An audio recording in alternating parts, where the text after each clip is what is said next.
Okay, so you should have control. And it looks like I do. Fantastic. Okay. Well, I just wanted to thank you for giving me the opportunity to introduce you to the Canvas LTI integration with Turnitin.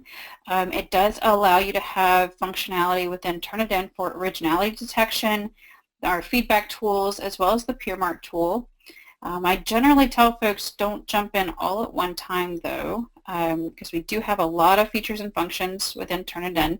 So if we want to go ahead and get covered what we can today, and then if we want to look at doing maybe an advanced session in the future around things like maybe peer mark or additional tools, we can do that a little bit later. So I'm just putting out that invitation to you just in case we have a lot of questions or we get a lot of information in today and not quite everything. It sounds good to me. Okay, perfect. So the very first thing we want to do is within our Canvas environment, within our course, we're going to look to our Assignments tab. From our Assignments tab, we're going to want to add a new assignment. And here we'll go ahead and give it a name.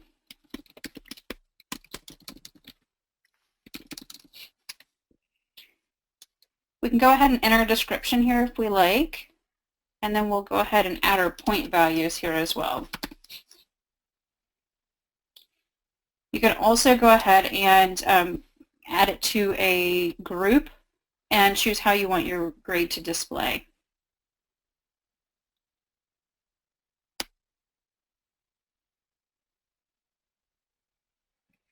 Next, we have the submission type.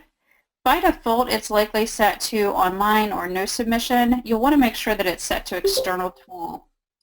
Once that's set, you'll want to go ahead and click on the Find link that will open up a window and will allow you to go in and search for the Turnitin tool. It's just simply labeled the Turnitin.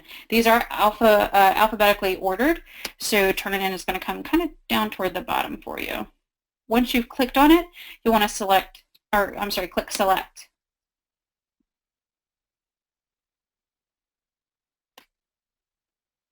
Once that's done, we'll want to come down and we'll want to go ahead and give a due date to our assignment.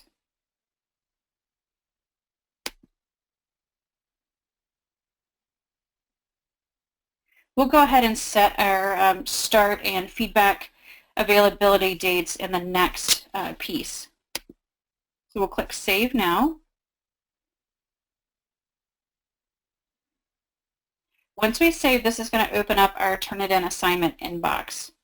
You can also see that we have a link for settings next to it. These settings relate to our Turnitin assignment. We'll want to go ahead and configure these settings now. You can see that our title has been brought over, as well as our grade and our due date. We can go ahead and change our start date if we wish. It can be any day in the future. So if we want this to start tomorrow, we can make that available tomorrow. And then our feedback release date, that relates to when our students will actually be able to see our comments on their paper, as well as the rubric grading forms, that sort of thing. So the feedback release date can be set from the start of our assignment all the way out until the due date. I'm going to go ahead and leave them as is. Right now, by default, it mimics the due date. But again, you could set that a little bit earlier if you want your students to see their feedback as we're grading prior to the due date. It sounds like we're getting a little bit of feedback, maybe. Yeah, I hear it too. So we'll go ahead and allow, or I'm sorry, we're going to go ahead on to our next piece, which is allow submission of any file type, yes or no.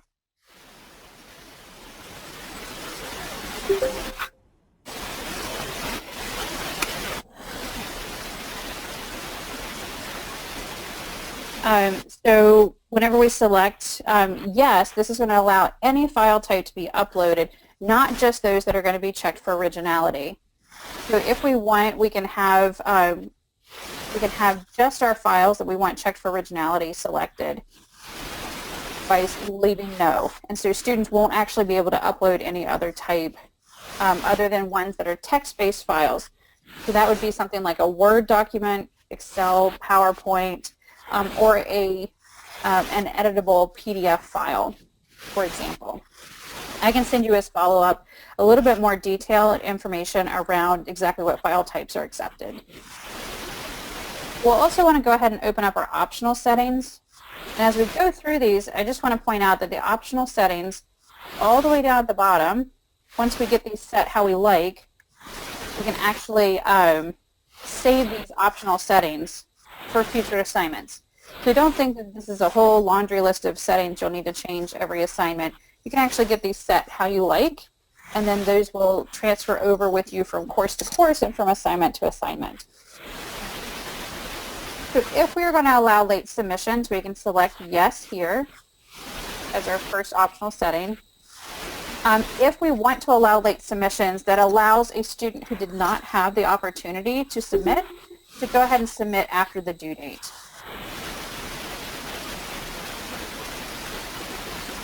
We need to go ahead and select what sources we're looking for our originality report as well. So we have 3 different repositories that we use, or databases that we use.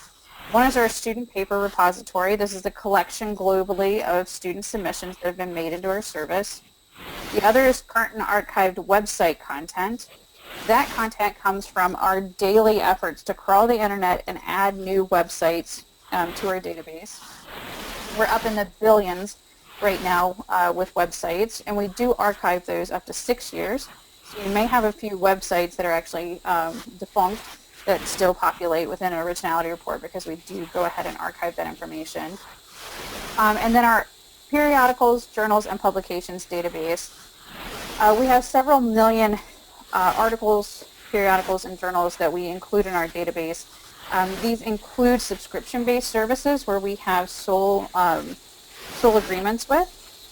So things like ProQuest, Gale Library Resources, Wikipedia, which is actually, that one is included in our website content. But I'm trying to think, Sage, publications. So a lot of those publications and library resources that are generally accessed through a subscription are available through our service. I can send a list of that information out and a little bit more detail around our databases after as well. The originality report generation, that is dependent upon having at least one of these databases checked. If you have none of our databases checked, there's nothing for the originality report to populate from. Hey, Justin, The originality? Sure, go ahead. If it's okay, I'm going to mute everyone and then unmute you. I'm hoping the feedback will go away if we do that. Yeah, let's do that. I tried to switch to my headphone set and it didn't change anything. So Yeah, I'm not sure where it's coming from, so let me give this a try. okay, I think that worked. Can you still hear me? Yep. Okay, perfect. So then we can go ahead and, like I said, select one or all of the database options for our originality report generation. But then we have some options around how we're going to generate our originality reports. Now, I did just get notice that we do have a bit of a bug going on right now, and I will let you know as soon as that's been alleviated. But the best practice right now, as of today, is to go with this generate reports immediately. Resubmissions are not allowed. That is currently our best practice. Right now there's a little bit of a bug that when you allow resubmissions of a report, Canvas isn't actually pulling those resubmissions back in. So I'll notify you as soon as that's been remedied. I'm hoping that's pretty soon.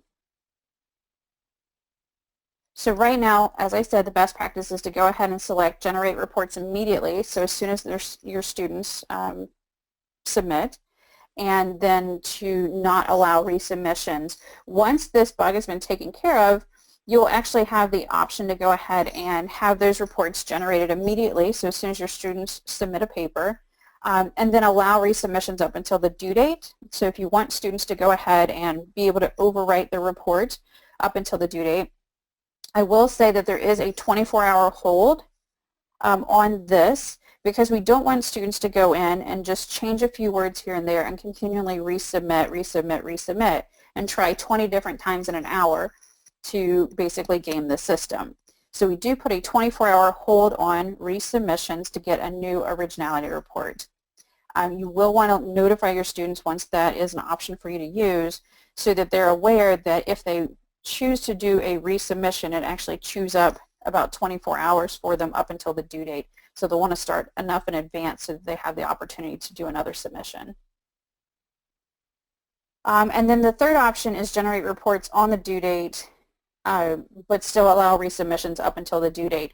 This would actually allow for students to go ahead and make a submission, overwrite that submission, but they would actually not be able to get that originality report until the due date. So again, current best practice, and I will notify you as soon as that bug is taken care of, is generate reports immediately. Resubmissions are not allowed.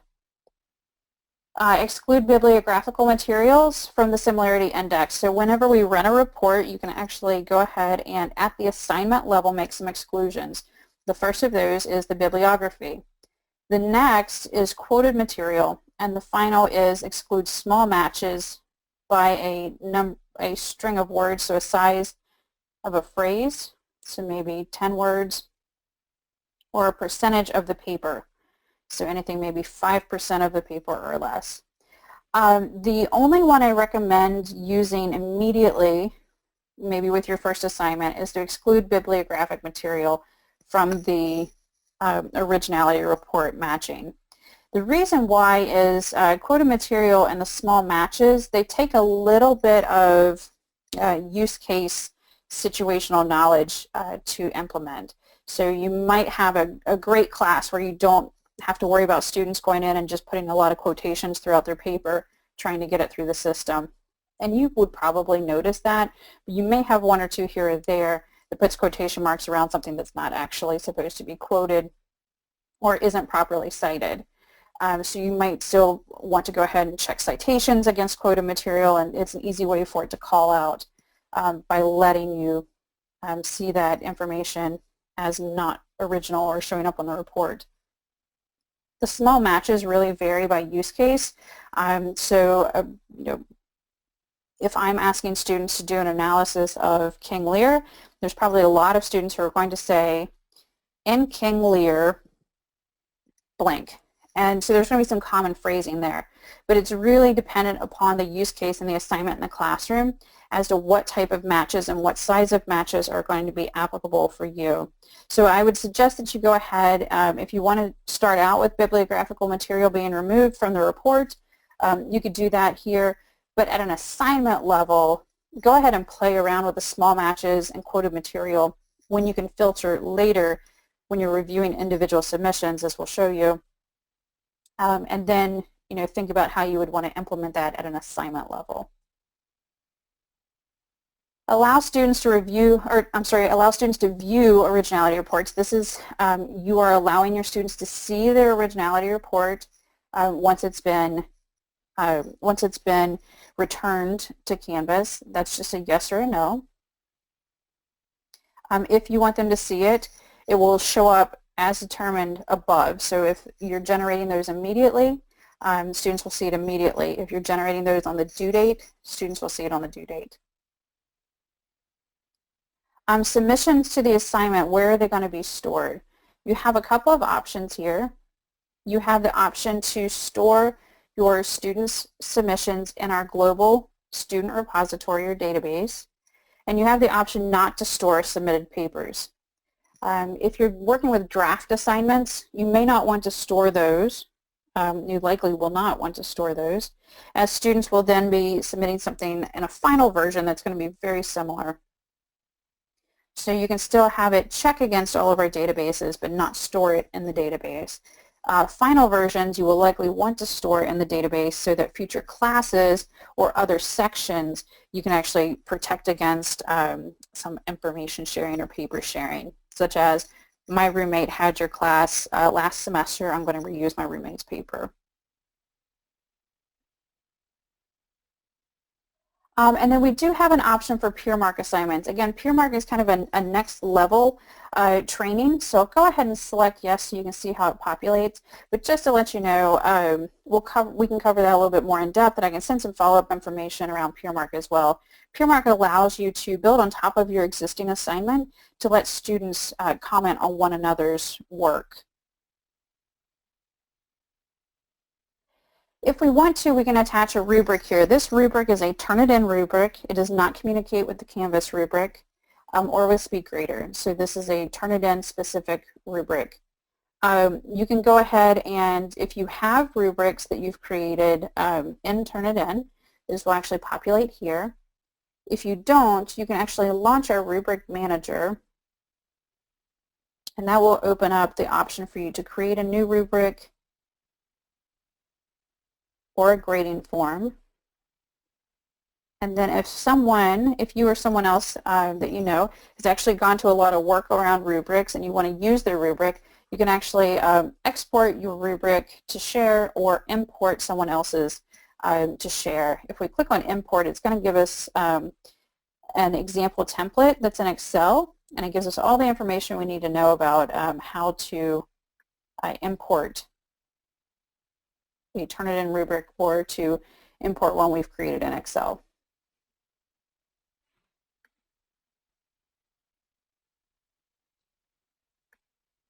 And then as we scroll down just a little bit, we have one more option to enable grammar checking using ETS eRater technology.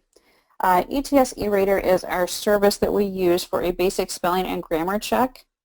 So if I click yes, you'll see that we actually have some new options that appear around handbook and categories. So the handbook, we can actually choose an advanced level, which is considered college level, high school, which can also duplicate as developmental level, or some lower middle school, elementary school, or we also have an English learner's handbook.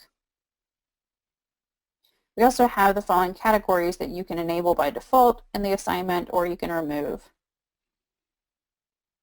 This will actually allow for comments, just kind of a basic software sweep of the paper to leave comments around spelling, grammar, usage, mechanics, and style. Those comments then will be reviewed by the professor. You can dismiss whatever is not applicable for your students or your class, and then you can share with your students whatever is left. So once we've come through and we've actually set all of these, again, we can go ahead and save these options for our future assignments so that we don't have to go back in and keep updating those. We can, however, update for individual assignments and then just not change our default by leaving this to no. So I'm going to go ahead and I'm going to hit submit in just a second, but does anyone have any specific questions about what we just covered with the options?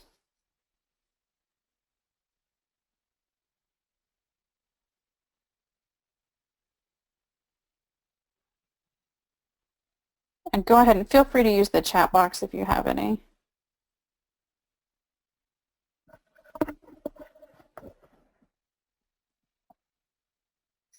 Okay, we'll keep moving along.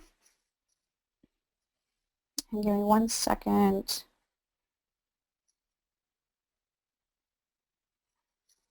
To make a couple of notes on things that we're going to follow up on.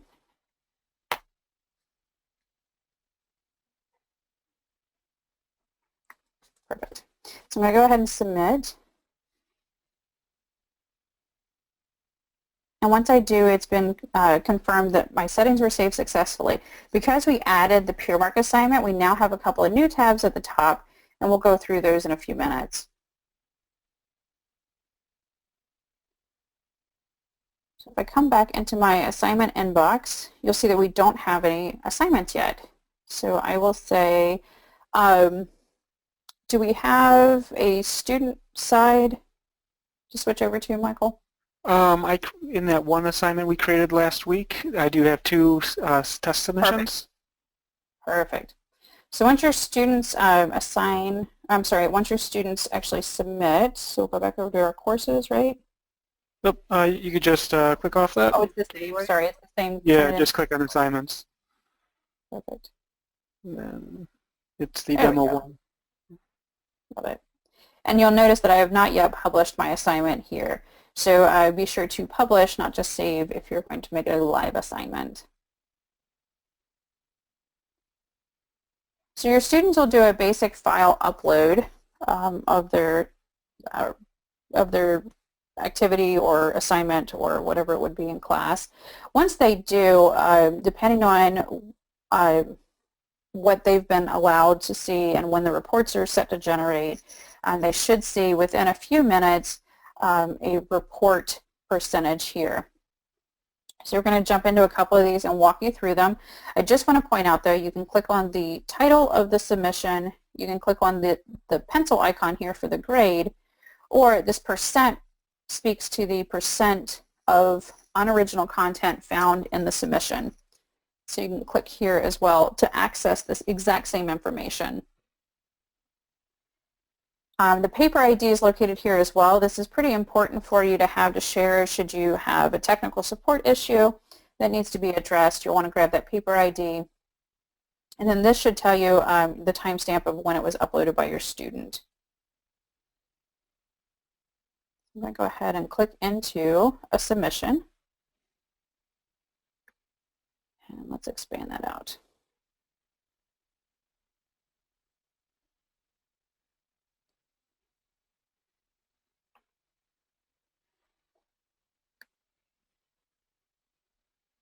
All right. So you can see over on the right-hand side, we have some different sections for you. The different sections you can turn on and off with the toggles at the top of each section. The red section is our originality report or similarity index section, and the blue section is our grading tools and feedback section. If you have ETS eRater enabled for grammar and spelling check, that will show up here as a purple section with one single icon for you. I'm going to go ahead and turn on my various layers.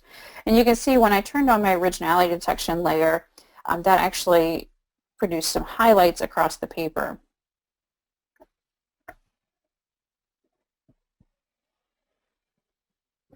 And there we go. As we scroll through, you can see we have some very different highlight colors and some numbers provided to us. That's identifying all the different matches that were found in this paper to other sources that are in our database. To further explore this, we'll want to go down and see what our similarity index score was. This is a score of 13% of information in this particular submission that matches something in our database. So we can actually click on the 13 here, and that should open up our list of sources. As you can see, a lot of these sources are actually pretty small. So this might be a great opportunity for you to use that small match filter option. And I'll show you how to do that at an individual submission level in just a minute. What's important to note is as we go through, our sources are listed by the largest source for the document to the smallest. So if we select a number, we may see that there is actually a section that is submitted to another school. In this case, it indicates that because submitted papers remain the intellectual property of authors, instructors, and respective institutions, we are unable to show you the content of this paper at this time. If you would like to view the paper, please click on the institution name above to submit a request. And so just to let you know, for privacy's sake and to put your minds at ease about what happens to your students' papers when they're saved in our database, we do not share any of the students' paper with any other institution. If this was another student in your class, it would actually link to that paper and tell you that. But because it's from another institution, we're not going to share information from institution to institution or from class to class. So you will actually need to click on the name of the institution. It's going to give you a little link, and then we will facilitate a message over to the proper party at the institution. And then it's up to them if they're going to respond to you and cooperate with you. I will say that a lot of times, even just looking this up and having a student come in and have a conversation about, look at this, this was actually submitted to another institution, a lot of times that's enough to put fear in students and have them fess up to what's going on.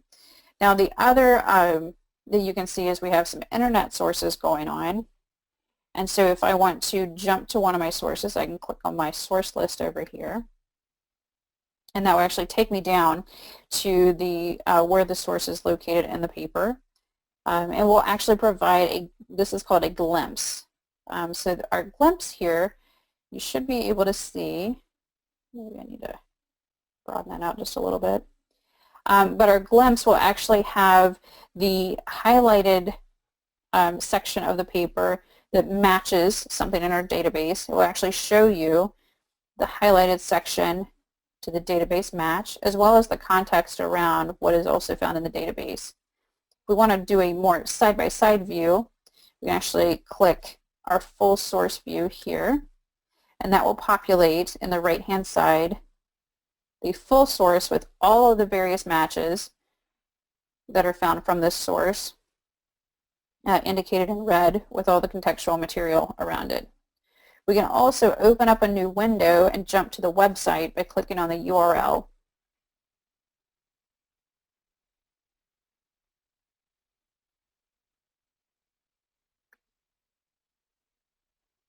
So let me go ahead and go back.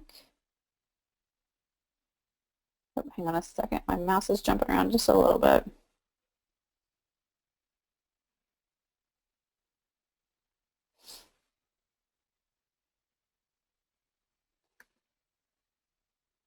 There we go.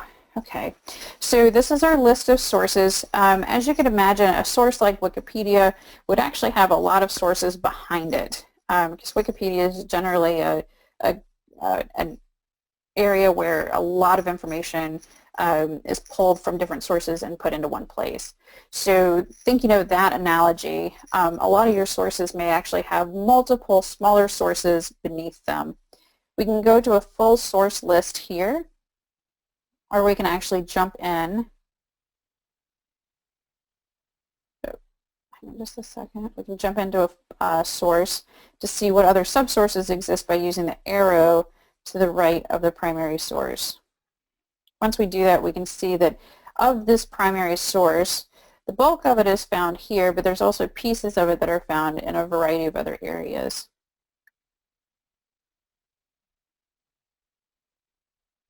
To get to a full source list that would actually expose all of that information, we can click below the originality report similarity index score and get to a full source list. Now there may be an occasion where we expect a certain source to be found in a paper and that we want to exclude sources. We can do that at the bottom of this full source list by clicking on exclude sources. That's going to open up checkboxes next to each source that we would then be able to select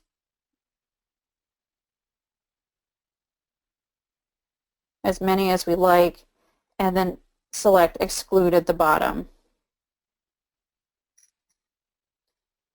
Once we do that, if there's any change to our originality score, which there was here, a few percentages, that will be updated.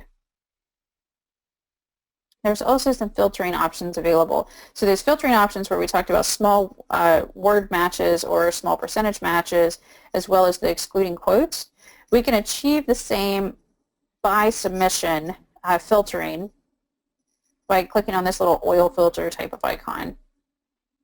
That would allow us to go ahead and exclude quotes or the small word or small percentage matches as we talked about before. If we have excluded some of our sources and we want to pull some of those back or review the list of sources that we excluded, we can actually go ahead and go to this excluded sources list. And by using the same checkbox function, we're able to restore some of those if we like, or we can restore all of them at one time.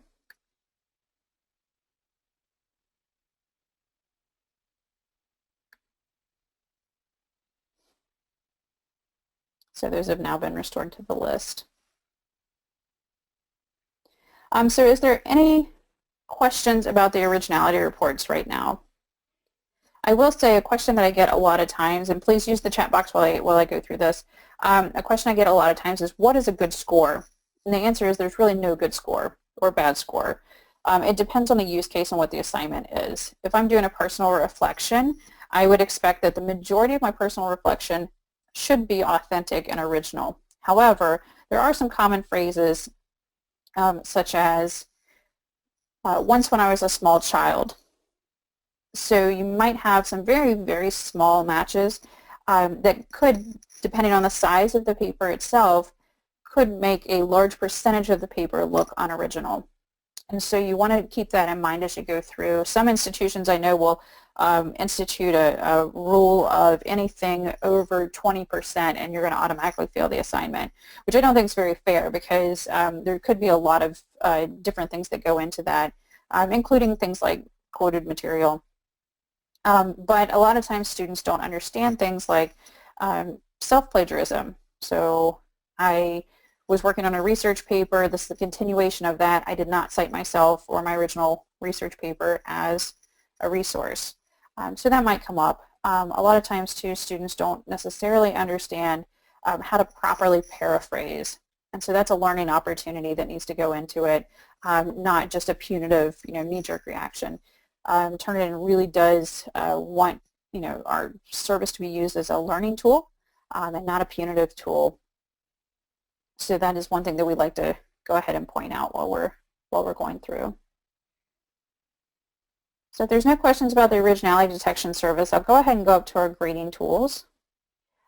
If you were to use a rubric, that rubric form would actually be found here in this little rubric blank area. If you didn't assign one at the assignment level, you can still assign one now or create one by going into our rubric and form manager.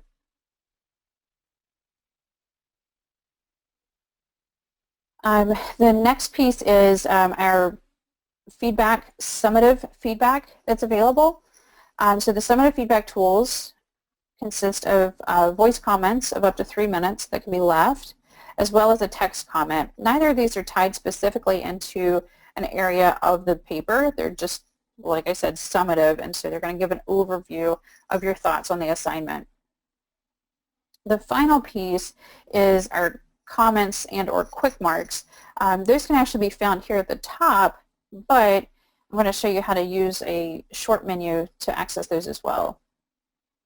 So if we were to use quick marks, which are commonly used comments, you can actually drag and drop them from here. Quick marks, we have some of them that have been set up in the service already for you that were some of the best practices from our faculty users. Some of those are tied to some handbook explanations. You can add contextual comments around them if you like. And there's some formatting options for that, including a hot link if you use some open education resources, or if you have your own website or videos that you produce that you want your students to go back and review, or if you found something pretty handy on the internet. You can actually go ahead and use our short menu, our shortcut menu as well, by using the left mouse button, so your normal click button. That will bring up a mini menu for you. So a few tools here. We have an inline text tool.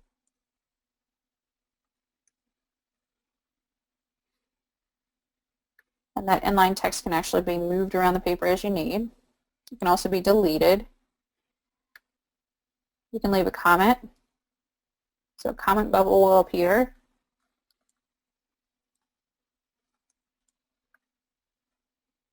And again, those formatting options are available. And then you can also access the quick mark menu, which I showed you was the drag and drop. You can actually just access it by clicking on the paper anywhere and then clicking on the quick mark. Should you find that you're leaving comments that are, repetitive, that you find yourself leaving quite a lot, you can actually go ahead and leave your comment.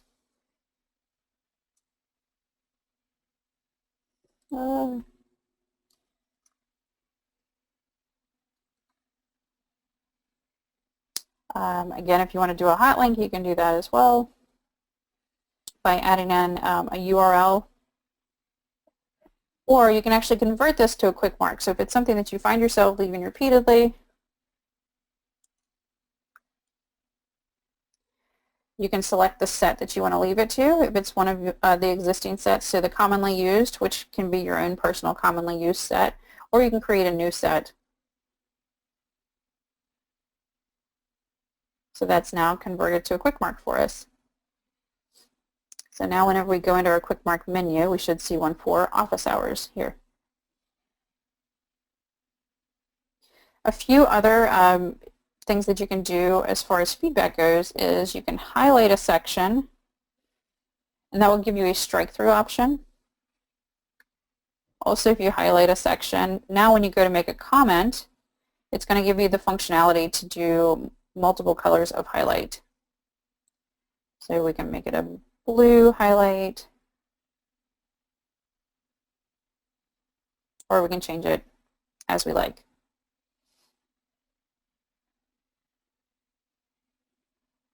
So those are a lot of our feedback tools. One of the nice things, though, is that if you do decide to use a rubric, and it's going to be a little bit hard to imagine, so I'm going to go ahead and send follow-up information around mark criteria association.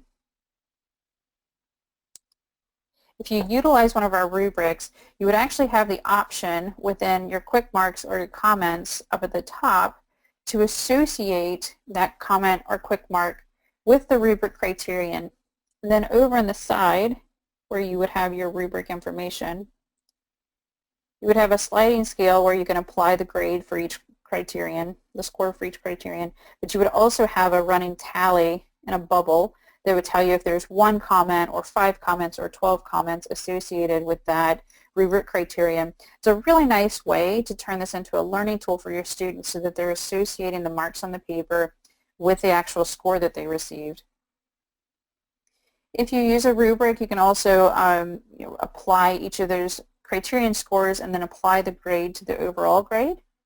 If you're not, you can actually apply the grade up at the top as well. One little trick, though, is if you apply a grade, you want to make sure to kind of click outside of the grade box just to make sure that it grabs and takes. Otherwise, if you leave your cursor up here and close out of your window, it may not have saved. So that's one little trick that you'll need to know. A couple of other things. So we have our submission information here. So if you want just kind of a very quick overview, the submission ID, the timestamp, which submission this was, so how many submissions students have done, any of the quick marks and comments that were left previously, the count for those, the file name, all the way down to the page count and the word count are available here. I will say you'll see this for the iPad app right now because this is a new integration with Canvas. Our iPad app grade is not syncing quite yet, so that's another one I will follow up with you on as soon as that's ready and available. I'll make a note of that real quick. So we do have an iPad app right now, though it's not recommended you use it quite yet with the new Canvas integration. So again, I'll give you a green light for that as soon as that is ready to roll. But a couple of other things I wanted to show you. So some download options. You can download your originally submitted file here. You can download that digital receipt information here. And you can also do a current view download. The current view download actually produces a PDF for you that has everything that you have in your current view exactly as it is. If we were to have ETS E-Rater turned on, it would show up there as well. But then on top of that, it provides the PDF, but it also provides some summary reports for you. So a summary of the originality report, a summary of the grade marks that have been left on the paper, and a summary of the rubric performance for you.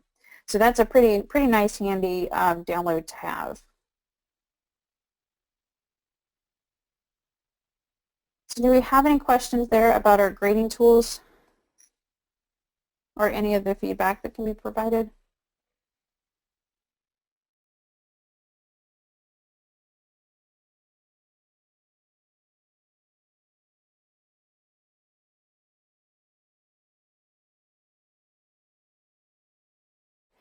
Well, that's our basic walkthrough. I do want to go ahead and touch base. We'll go back and touch base a little bit on PeerMark real quick.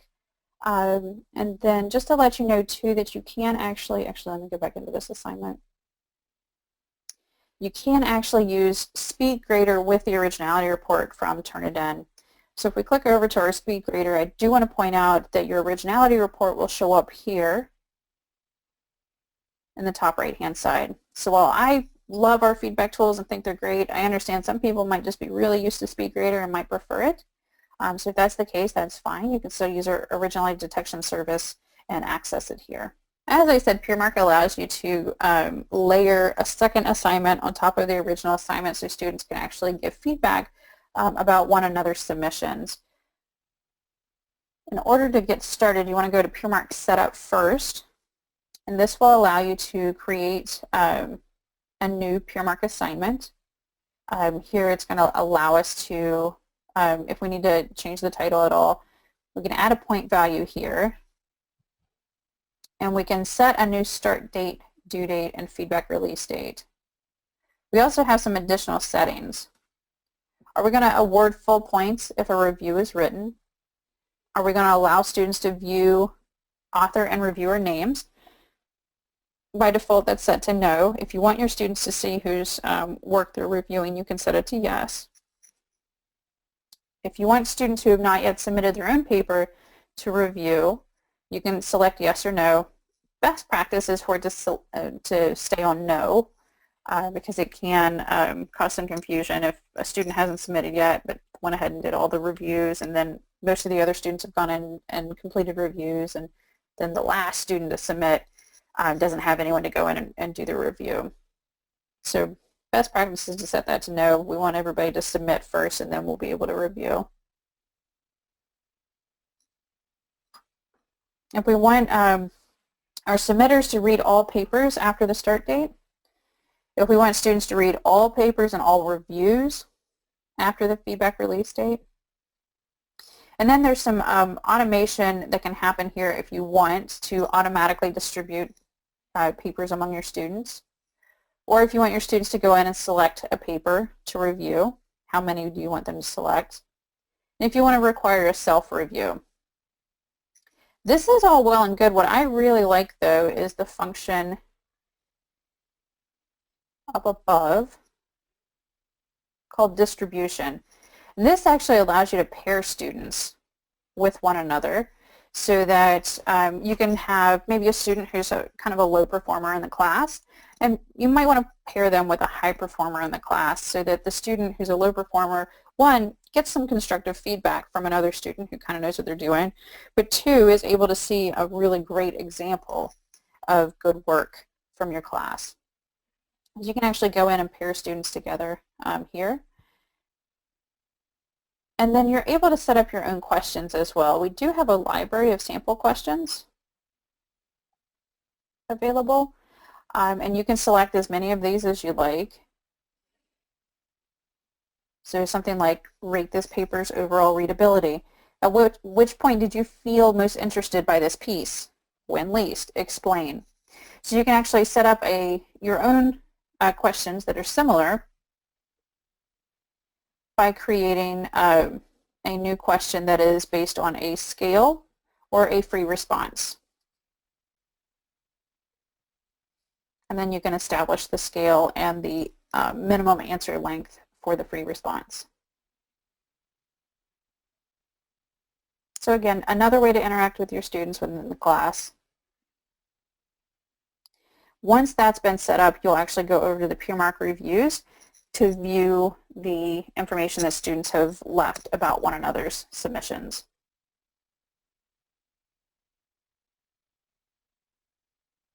Okay, looks like we're about 9 minutes till. Did you have any other questions at this time? All right, well, Michael has my information. He can reach out to me if you guys have any questions for follow-up. If you want to set up kind of a more in-depth session later, or some things specific to how you utilize this in your class comes up and you have some questions about it, feel free to let me know and reach out. I will send some follow-up information. There's 2 items right now. One is the iPad grade app sync, and the other is the when you're going to generate your originality reports. And then I'll make sure to send additional information on and have you guys on the watch list for that. So. Okay. Thank you very much. I appreciate it. Sure, absolutely.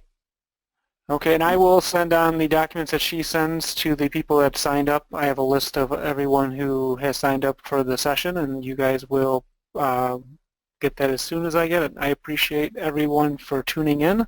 Hopefully we all learned something. I know I did.